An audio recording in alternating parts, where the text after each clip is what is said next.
saw that one. You're dancing all around it. Yeah, there's no fucking way. Did I hit it? Yeah. Did I just hit on that one? Yeah. I heard that when I was saying it. I hit it. Oh, let's go. All right. Who wants to... Vance from Vbd-Retail here. And today we are going over the results of our unbiased, reduced back pressure, flow through, whatever you want to call them, suppressor testing. Now what I mean by unbiased is I did not judge these at all. Neither did my co-owner. What we did was we took 4 people. One had suppressor experience, a lot of suppressor experience. 2 of them had minimal suppressor experience, both owned one themselves, and one person had none besides a range trip where they've heard a few before. And what we did was we put all of these suppressors onto a 10.3-inch barrel rifle, and we didn't let them know what suppressor was what. We just gave them numbers, and we went through and shot each one and let them go back and forth, you know, shooting each suppressor. Desk pop. That one was the worst one yet. That sucked. Dirt pop. Dirt pop. Wanting to re-listen, wanting to rehear, and judging everything from 10 yards away off to the side. And then once we found the top suppressors that these people liked, got them behind it to judge them, then we finally told them the cost of each suppressor to see if their rankings would change at all. So these suppressors we had out today were the Monarch Recce 556 by 4 Systems. We had the B&T SRBS compact Inconel model. We had the XH model. We had the Putnik suppressor. This is a big boy. We had a Silencer Co. Velos, which we tossed in there. We had a Cat Whitebread in titanium. Then we had the SRBS Inconel full size and the new XH full size. And finally, we had the PTR Vent 3 suppressor to test. The reason that we did this test is because there's a lot that goes into how suppressors sound. So a lot of people want to talk about decibel ratings, and there's so many different ways to measure sound and how long that you hear sound. And unless you're a sound engineer, it gets pretty dang confusing. But you're also not a computer. You are a human being, and you hear things differently than a computer does. You don't process decimal points and stuff when you hear a sound. So we took those 4 guys, let them listen to everything without knowing what it was, and have them start ranking it. Took the best and then just kind of moved on from there. Starting with suppressor number 1, which was the 4 Systems Monarch Recce 556 suppressor. Each of our 4 judges, we got not terrible, didn't crack too hard from far away. The tone was mid to deep. Another judge said sharp with a deep tone. Sounds good with a mid tone. And low pop, pish when downrange, mildly concussive with a mid tone. With 2, which is going to be our SRBS compact, we got maybe a touch louder than number 1 with a deep tone. We got more report downrange than number 1 with a mid-tone. We said higher tone than number 1, more gas coming out of the front than number 1. Finally, somebody just said louder than number 1 with a deep tone. Coming over to the SRBS XH compact, we got the higher pitched the number 2, another high pitched. We've got another higher pitched, and we got a similar to number 2 with less sharpness with a mid tone. So next is the Putnik. So we got similar to number 3, but not as loud. We got the quietest so far with a deep tone. We got deeper than suppressor number 3, and we got deep tone, best so far, little to no sharpness. This is a 762 bore suppressor, and obviously a lot bigger than even what is a pretty large suppressor, diameter wise. But Performance-wise, this seemed to confuse people a lot because it was just such a deep tone. As we went through later runs, it was going from sounds better to sounds louder, and really that deep pitch was throwing people off. Was the suppressor actually louder, or is it that deep tone that's making it sound quieter? It was pretty interesting to have something like that inside of the mix. Going down, coming into the Silencer Co. Velos,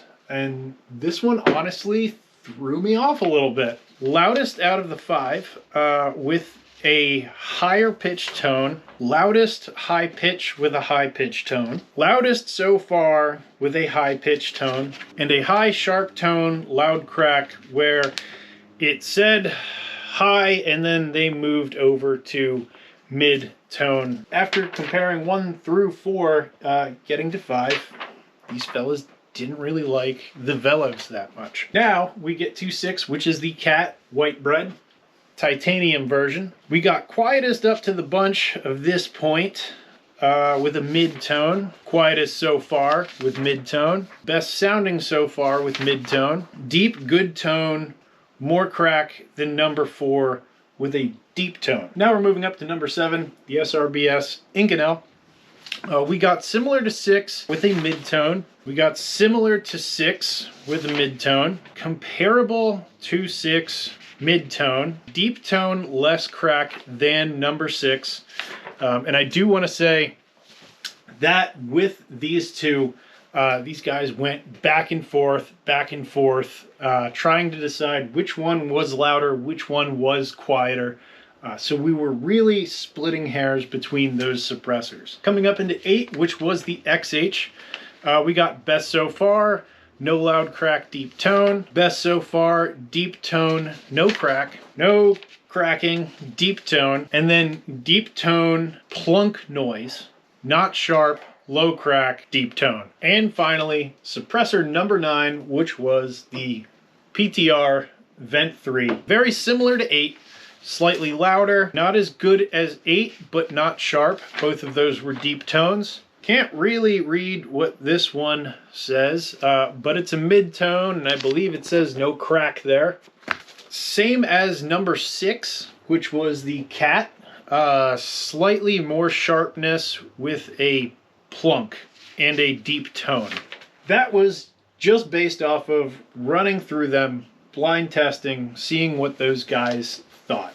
And we did go back and forth a lot, and eventually these guys started figuring out what their top 4 suppressors are. We did rank based off of just sound and performance, and then if cost puts in a factor, which really helps determine how close are these things. You know, if one suppressor is better than other and you're splitting hairs, but it's $200 more, is it worth the $200 or not? Based purely off of sound, one of the judges was 6, the White Bread, 9, the PTR, and then 7, 8. Second judge, based purely off sound performance, we got 6, 9, 7, 8. Third judge, we got 6, 8, 9, and then 4. They tossed the Putnik in there. Finally, we have a 6, 9, 7, 8, 5, 4, just sound performance, standing next to the gun, which they were seated about 10 yards away. It's like we were going with number 1 with the Cat White Bread tie, 9, the PTR Vent 3, and then 7 and 8, which we had the SRBS Inconel and the XH models. After we went through all of that, we told all of our 4 judges what the cost of every single suppressor was that they were judging, to see if anything would change in their rankings, to personally find out like if you would still get this one over this one. Going down the list, as of today, what these are: the 4 Systems Recce is going to be $900. The SRBS Inconel Compact, $500. The SRBS XH Compact is $950. The Putnik comes in at $899. The Velos at $1,000. The Cat White Bread titanium model at $1090. The Inconel model at $1,200. SRBS full-size Inconel back at $500. The XH full-size $950, and the PTR Vent 3 coming in at a whopping $1,300. After letting them know that, some of our results changed a bit. After adding in the factor of cost between these suppressors, we got a ranking of 7 and 8, 8, 9, 7, 6.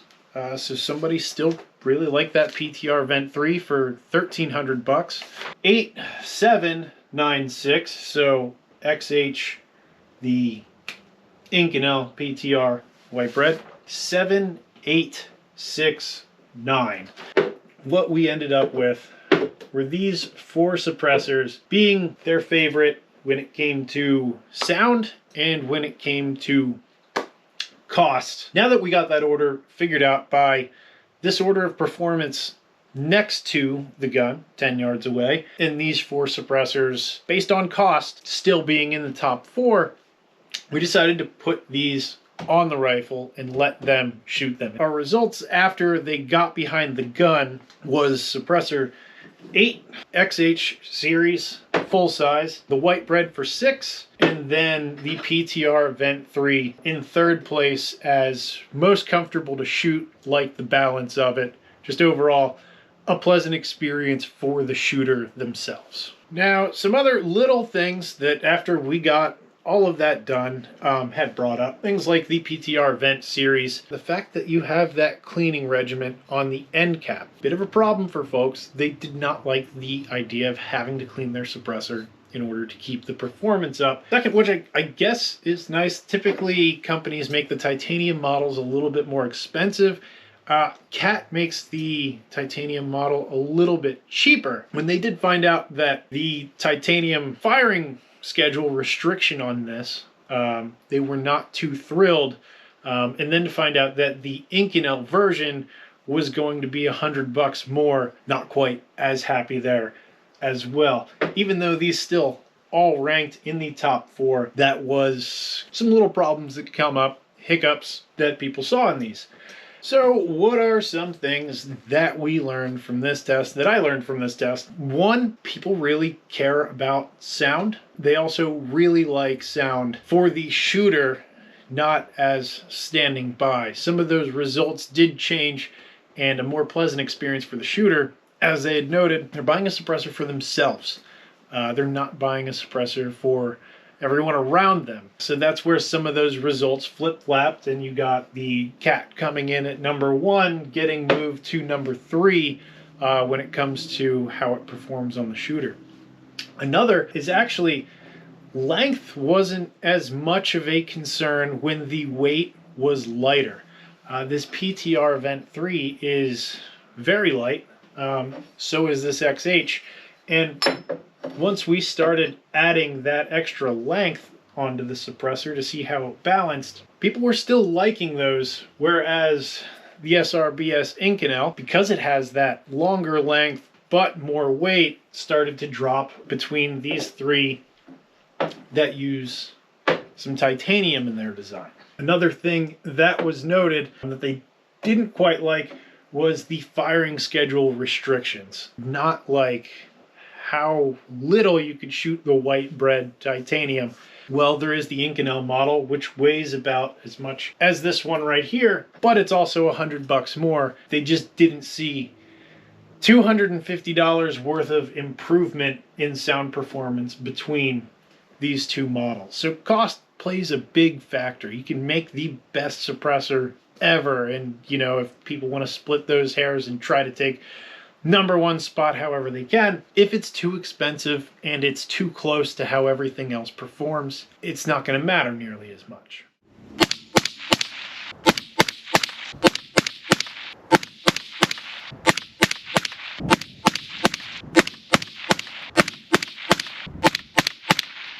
Finally, we did a 14.5-inch flash test. People want to know how things perform on flash. So chose a 14.5-inch because, one, we had a lot of shorter suppressors, which are really designed for 14.5-inch and longer, so I didn't want to disclude them. Also, if you really do care about flash that much, you're going to do things to help mitigate flash. You can't say that you're super concerned about flash and then you're just not going to use a longer barrel, or you're not going to buy ammunition with flash suppressant in it. These are all real things that exist that help mitigate flash. So I hear a lot of people, they get really picky on certain things, but then they also don't do every single step to help them out in that area. Now, I do also want to say that your results will vary just depending on the type of muzzle device that you use, the type of hub device that you use, the type of ammo that you use. Really, there's just so many variables that you run a test today on something and people are just going to have different results. But we used a 14.5-inch barrel. I used a NATO style hub, which is similar to this. I do want to note there was only one suppressor that we couldn't do on the 14.5. That's the Velos, which I have a video of it on a 10.3. That was non-hub. We could only mount it to either Charlie or Plan B in the 14.5-inch gun. Didn't have Plan B set up. That being said, the Velos did perform very well on the 10.3. And I have seen it in the past on longer guns, and I'll just say that the flash is great on that thing. With flash, I'm constantly hearing, I shoot with nods, so flash. The nods use night use flash, flash, flash. So we filmed it underneath night vision. I also tried a slightly different angle too, behind the gun. It's really behind an offset, so worst case scenario, say you're using a VTAC barrier, you're using a laser, and you have to stick your head through one hole, stick your gun through another hole.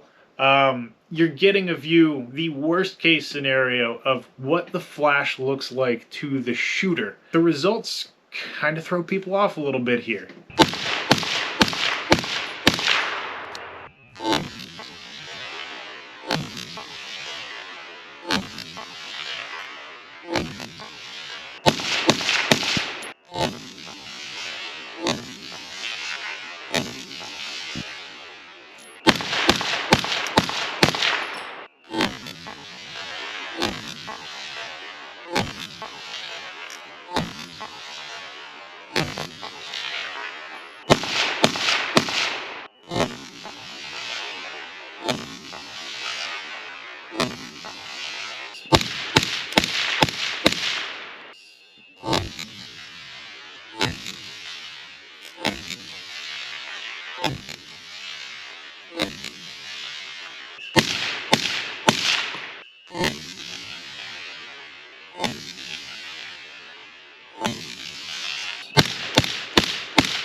We slowed down those videos.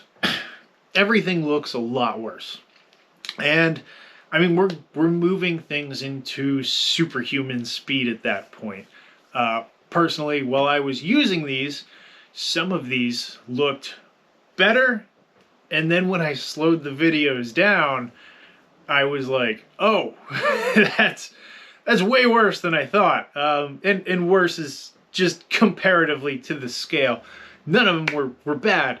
It's something that you can cherry pick these, and I'm always seeing shots from a 90-degree angle. So you're looking at the full length of the flash, and then you're using high frame rates to really capture the worst possible part of it. But we also don't see it superhuman speeds. So while I do have these in here and you can see them, the reality is that's just not exactly how it ends up looking to you and I. It's the same as like watching a bullet hit a block of gel, and you see that little kind of explosion in there and everything.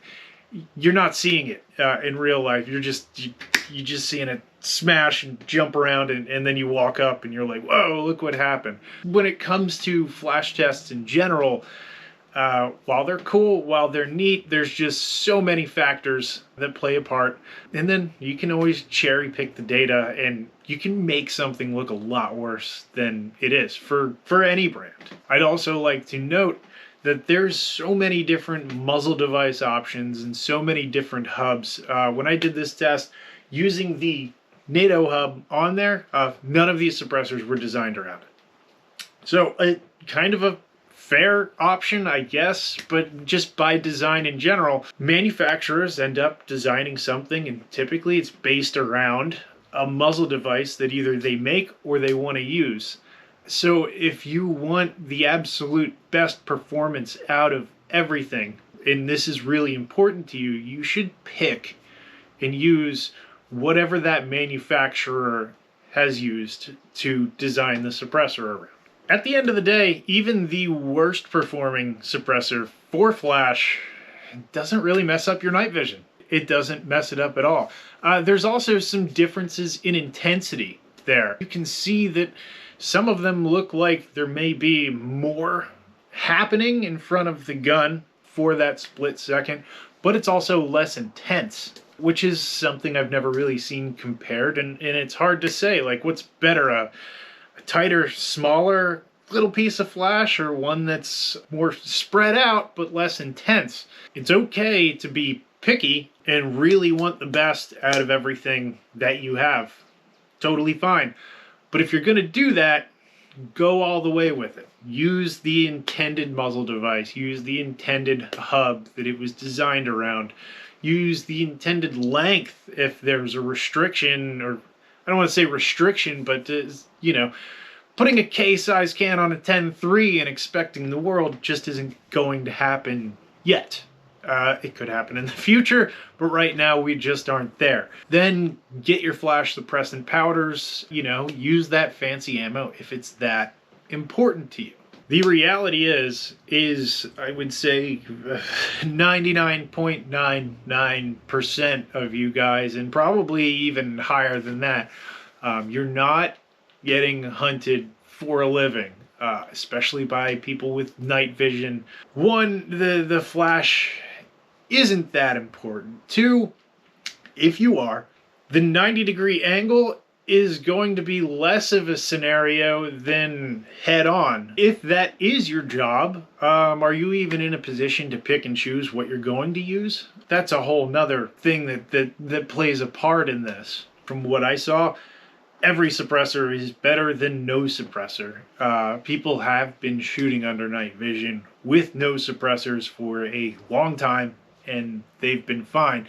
So adding a suppressor just improves that right off the bat, so you're good. And then even our worst performing ones that either had a really bright first round flash or were just the wrong caliber in general, at the worst you saw like a little bit of burn-in that goes away very quickly. It doesn't impede your view. It's just a slight artifact that gets on there. You can say, okay, well, what if you're gonna shoot a ton? Not many matches that I've been to or comps really have you firing off that many rounds that fast that you're going to stack that up so much, and you're moving your head around, so you're completely filling your tube with those, and everything gets weird. Also, your suppressor would start to glow by then, which does a heck of a lot more than those little artifacts from the flashing.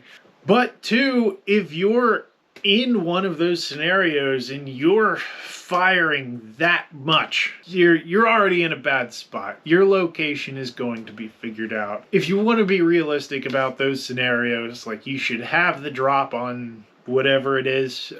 You should, be prepared, be planned, be able to shoot and scoot, get out of there, and or avoid it completely. But once it turns into the point where you're really dumping ammo, you better hope that, one, you have buddies, or two, even the best equipment that's out there and possible.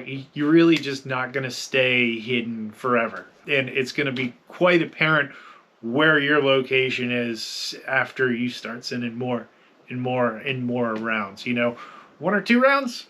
Sure. 8, 9, 10, 30? Like, we're really starting to create a lot of noise, and you just can't hide forever.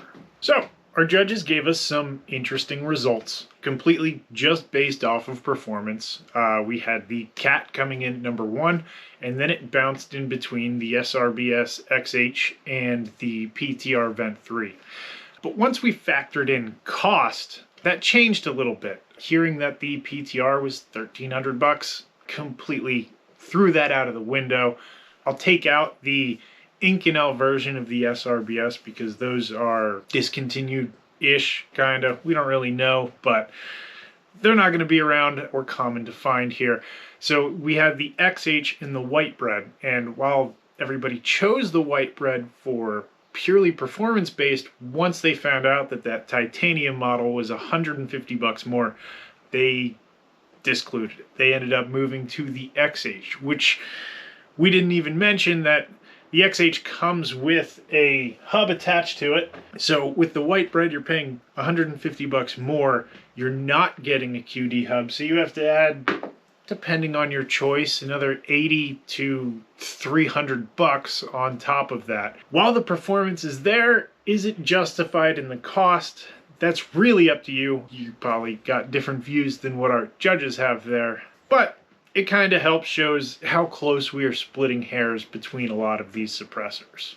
Now, behind the gun, that's where things changed a little bit. That's where the XH took over versus the Cat for the top 2 suppressors. And something that I have been kind of noticing with suppressors recently, and we have titaniums kind of coming in.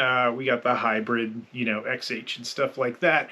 That length, while it used to be a big focus, length was really kind of dependent on weight. As you get into longer suppressors, but they're lighter, you kind of don't really notice that at all. And the reality is, when you're talking, in inch difference, 2-inch difference, in the grand scheme of things, it's really not that big. Now, when you have a 2-inch difference in weight hanging off the end, that's very noticeable.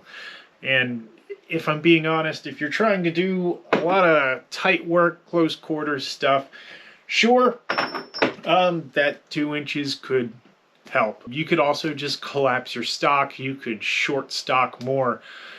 There's a way around it. People have cleared buildings with M16s, and it's very possible. You can either get more practice, or you can go with the shorter models. That's why a lot of these companies make shorter models, and why we tested a lot of shorter models. But you do have to be aware, if you're going with a shorter model, you're going to be sacrificing some sound performance. You're going to be sacrificing some flash.